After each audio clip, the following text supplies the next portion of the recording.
मोदी मेरा परिवार करके बीजेपी का अभियान चला रहे हैं, उसको लेके क्या कहना चाहेंगे, कितना सहमत है इससे आप? देखिए, मेरा ये मानना है कि भारत जो देश है, इस देश में ये जरूरी नहीं है कि व्यक्ति केवल अपने परिवार के लिए जिए, परिवार के लिए मरे।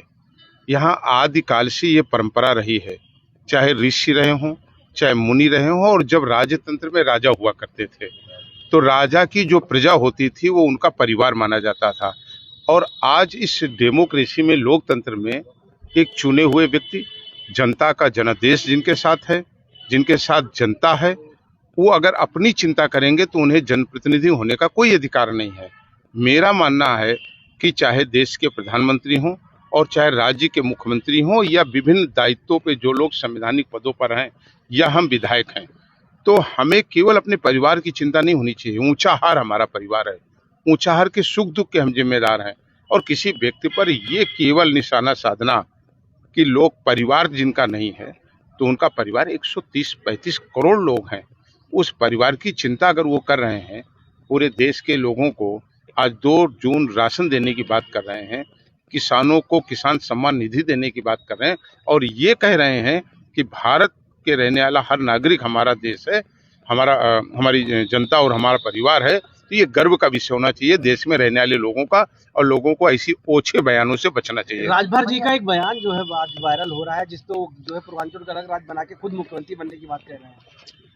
देखिए, ये तो राजभर जी ही आपको बता पाएंगे कि उन्होंने ये बयान क्यों दिया और इस बयान के पीछे उनका क्या मकसद है। इस पर मैं कोई टिप्पणी नहीं करना चाहता। रायबरेली का लोकसभा चुनाव में क्या रणनीति रहेगी, क्या लग रहा है, क्या रहेगा रायबरेली का? नहीं, ये तो भाजपा का जो नेतृत्व है वो तय करेगा कि उसका क्या भविष्य है। मैं तो एक सामान्य व्यक्ति हूँ।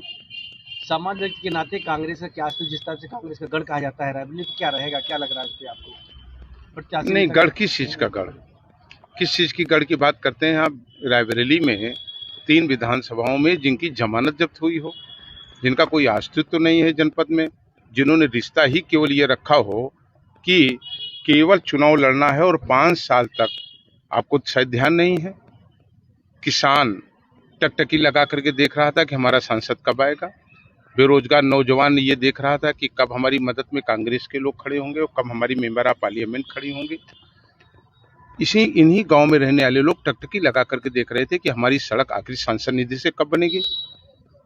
वो माँ, वो पिता जिसका जवान बेटा फांसी लगा करके मर गया, वो टकटकी लगा कर देख रहा था कि जो हमारे जनपद का गार्जियन है, जिसको हमने मेंबर ऑफ पार्लियामेंट बनाया, वो कब हमारे दुख में शामिल होगा।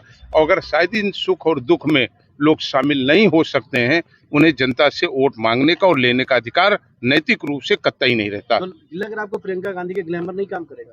नहीं, कोई ग्लैमर नहीं है यहाँ ग्लैमर किसका है, किसका ग्लैमर? यहाँ जनता का ग्लैमर है, रायबरेली की जनता का ग्लैमर है, और वही चलेगा। चर्चा चल रही लोकसभा का चुनाव रायबरेली से, आप पर बीजेपी दांव लगा सकती है?